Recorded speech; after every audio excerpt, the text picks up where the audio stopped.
সংবাদ সবাইকে স্বাগত জানাচ্ছি। আমি ফিরোজ তোহা। শুরুতে সংবাদ শিরোনাম। মামুনুল হককে দেখতে হাসপাতালে জামায়াতের আমির। বাংলাদেশকে অঙ্গরাজ্য বানানোর স্বপ্ন দেখছিল ভারত, যা বললেন বিএনপির নেতা ইয়াসিন। জাতীয় ঐক্য ও সংলাপের ডাক ১২ দলীয় জোটের। আগরতলায় হাইকমিশনে হামলা পূর্ব পরিকল্পিত, ইসলামী ঐক্য জোট। সর্বশেষ জানাবো, ভারতের সঙ্গে আওয়ামী লীগ সরকারের সব গোপন চুক্তি প্রকাশের দাবি হাসনাতের। মামুনুল হককে দেখতে হাসপাতালে জামায়াতের আমির। হেফাজতে ইসলাম বাংলাদেশের কেন্দ্রীয় যুগ্ম মহাসচিব মাওলানা মামুনুল হক অসুস্থ হয়ে রাজধানীর ঢাকার একটি বেসরকারি হাসপাতালে চিকিৎসাধীন অবস্থায় রয়েছেন।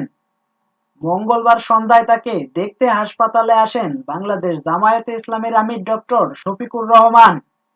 এ সময় তিনি মাওলানা মামুনুল হকের শারীরিক খোঁজখবর নেন এবং মহান রবের নিকট দ্রুত সুস্থ হওয়ার জন্য দোয়া কামনা করেন।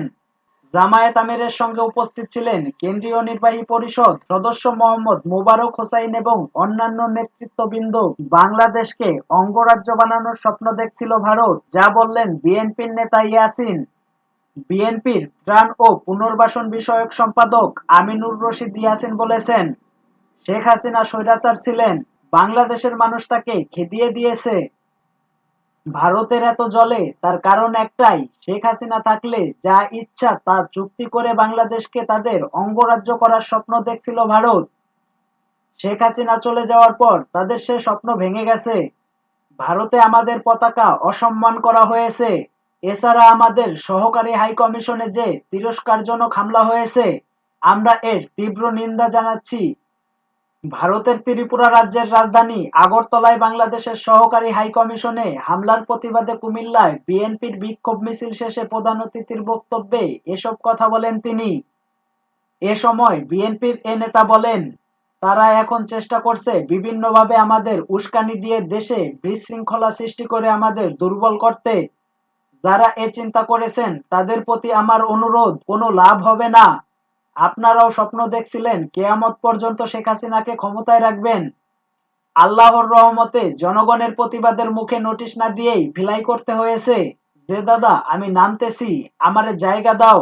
একটা কথা জেনে রাখুন, বাংলাদেশের জনগণ স্বাধীনতা সার্বভৌমত্বের নামে কোনো কম্প্রোমাইজ করবে না। জাতীয় ঐক্য ও সংলাপের ডাক ১২ দলীয় জোটের। ভারতীয় ষড়যন্ত্র ও আগ্রাসনের প্রতিবাদে অবিলম্বে জাতীয় ঐক্য ও সংলাপ ডাকার আহ্বান জানান ১২ দলীয় জোট। মঙ্গলবার রাজধানীর খিলগাঁওয়ে জোটের অস্থায়ী কার্যালয়ে ১২ দলীয় জোটের এক গুরুত্বপূর্ণ সভা অনুষ্ঠিত হয়। সভায় বিগত কিছুদিন যাবৎ ভারত সরকার ও উগ্র হিন্দুত্ববাদী গোষ্ঠীর বাংলাদেশ বিরোধী অপপ্রচার ও সম্প্রতি কলকাতা ও আগরতলায় বাংলাদেশ সহকারী হাইকমিশনে হামলা, কর্মকর্তাদের মারধর ও জাতীয় পতাকাকে পুড়ে ফেলা, ভারতীয় হাসপাতালে বাংলাদেশি রোগীদের চিকিৎসা সেবা বন্ধ ও ত্রিপুরার সব হোটেলে বাংলাদেশিদের অবস্থান করতে না দেওয়ায় ও চরম বাংলাদেশ বিরোধী আচরণের তীব্র নিন্দা ও প্রতিবাদ জানানো হয়।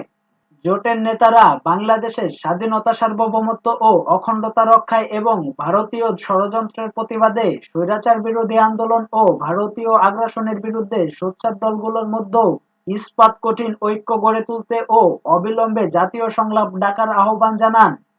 নেতারা বলেন, দেশের স্বার্থে অন্তর্বর্তীকালীন সরকারের ভারতের সামনে নমনীয় ও নতজানু হওয়ার কোনো সুযোগ নেই। আমাদের ক্ষমতা ও ন্যায্যতার ভিত্তিতে দুই দেশের সম্পর্ক পুনর্মূল্যায়ন করতে হবে। নেতারা অন্তর্বর্তীকালীন সরকারকে জরুরি ভিত্তিতে জাতীয় স্বার্থে ফ্যাসিবাদ ও আগ্রাসন বিরোধী সব রাজনৈতিক দলগুলোর মধ্যে সংলাপের আহ্বান জানান। ১২ দলীয় জোটের প্রধান জাতীয় পার্টির চেয়ারম্যান মোস্তফা জামাল হায়দারের সভাপতিত্বে সভায় আরও উপস্থিত ছিলেন জোটের মুখপাত্র বাংলাদেশ এলডিপির চেয়ারম্যান শাহাদাত হোসাইন সেলিম। আগরতলায় হাইকমিশনে হামলা পূর্ব পরিকল্পিত, ইসলামী ঐক্য জোট। ভারতের ত্রিপুরার আগরতলায় অবস্থিত বাংলাদেশের সহকারী হাইকমিশনে হিন্দু উগ্রবাদীদের হামলার ঘটনায় তীব্র নিন্দা ও প্রতিবাদ জানিয়েছে কওমি মাদ্রাসা ভিত্তিক বৃহৎ রাজনৈতিক দল ইসলামী ঐক্য জোট। দলটি বলেছে, একটি স্বাধীন সার্বভৌম দেশের হাইকমিশনে ভাঙচুর চালানো ও জাতীয় পতাকায় আগুন দেওয়া আন্তর্জাতিক আইন ও কূটনৈতিক শিষ্টাচারের পরিপন্থী। মঙ্গলবার গণমাধ্যমে পাঠানো এক বিবৃতিতে দলের চেয়ারম্যান অ্যাডভোকেট মাওলানা আব্দুর রকিব ও মহাসচিব অধ্যাপক আব্দুল করিম খান তারা এই প্রতিবাদ জানিয়েছেন। বিবৃতিতে দলের এই দুই শীর্ষ নেতা বলেন, বাংলাদেশের সহকারী হাইকমিশনের হামলা পূর্ব পরিকল্পিত এবং হাইকমিশনের ভেতরে ঢুকে বাংলাদেশের পতাকা নামিয়ে তাতে আগুন দেওয়া এবং ভাঙচুর করা ভিয়েনা কনভেনশনের সুস্পষ্ট বরখেলাপ, যা বাংলাদেশের স্বাধীনতা ও সার্বভৌমত্বের প্রতি স্পষ্ট হুমকি। পাশাপাশি ভারতীয় কিছু গণমাধ্যম ব্যাহত অপপ্রচার উগ্রবাদী গোষ্ঠীগুলোকে আরও উস্কে দিচ্ছে। এসব উদ্বেগজনক ঘটনা কূটনৈতিক রাজনীতির প্রতি আঘাত। তারা আরো বলেন, আমরা মনে করি এসব ঘটনা বাংলাদেশ ও ভারতের মধ্যকার বন্ধুত্বপূর্ণ সম্পর্ক বিনষ্ট করার এক গভীর ষড়যন্ত্র ও চক্রান্তের অংশ। বিবৃতিতে তারা বলেন, বাংলাদেশ সম্প্রীতির দেশ। এই দেশে সকল ধর্মের মানুষ নিরাপদ। এই সম্প্রীতি নষ্টের গভীর ষড়যন্ত্রকারীদের রুখে দিতে হিন্দু মুসলিম সহ সকল ধর্ম বর্ণের মানুষ বদ্ধপরিকর। ভারত সরকার ও দেশটির জনগণের প্রতি অনুরোধ জানিয়ে ইসলামী ঐক্যজোটের এই দুই শীর্ষ নেতা বলেন, বাংলাদেশের নাগরিকদের গণতান্ত্রিক আকাঙ্ক্ষার প্রতি আপনারা শ্রদ্ধাশীল হবেন। আপনাদের অভ্যন্তরীণ রাজনীতির কৌশল যেন উভয় দেশের সম্পর্কে দীর্ঘস্থায়ী টানাপোড়েন সৃষ্টি না করে। আমরা চাই সকলের সঙ্গে বন্ধুত্ব, কারোর সঙ্গে শত্রুতা নয়। বাংলাদেশ ও বিশ্বের সকল দেশের কাছে একই নীতি আশা করে। সর্বশেষ জানাবো, ভারতের সঙ্গে আওয়ামী লীগ সরকারের সব গোপন চুক্তি প্রকাশের দাবি হাসনাতের। ভারতের সঙ্গে আওয়ামী লীগ সরকারের সব গোপন চুক্তি প্রকাশের দাবি জানিয়েছেন বৈষম্য বিরোধী ছাত্র আন্দোলনের আহ্বায়ক হাসনাত আব্দুল্লাহ। মঙ্গলবার যমুনায় প্রধান উপদেষ্টা ডক্টর মোহাম্মদ ইউনূসের সঙ্গে ছাত্র প্রতিনিধিদের বৈঠক শেষে সাংবাদিকদের একথা বলেন তিনি। বৈঠকের বিষয়ে তিনি বলেন, গতকাল যে হামলাটি হয়েছে এবং রিসেন্ট যে সাম্প্রদায়িক ইস্যু বিশ্বের সবার কাছে তুলে ধরা হচ্ছে, যে বাংলাদেশের সংখ্যালঘু অনিরাপদে আছে, দ্রব্যমূল্যের ঊর্ধ্বগতি সহ বিভিন্ন ইস্যুতে কথা হয়েছে। সিন্ডিকেটের কারণে দ্রব্যমূল্যের ঊর্ধ্বগতিতে মানুষের সাধারণ জীবন ব্যাহত হচ্ছে।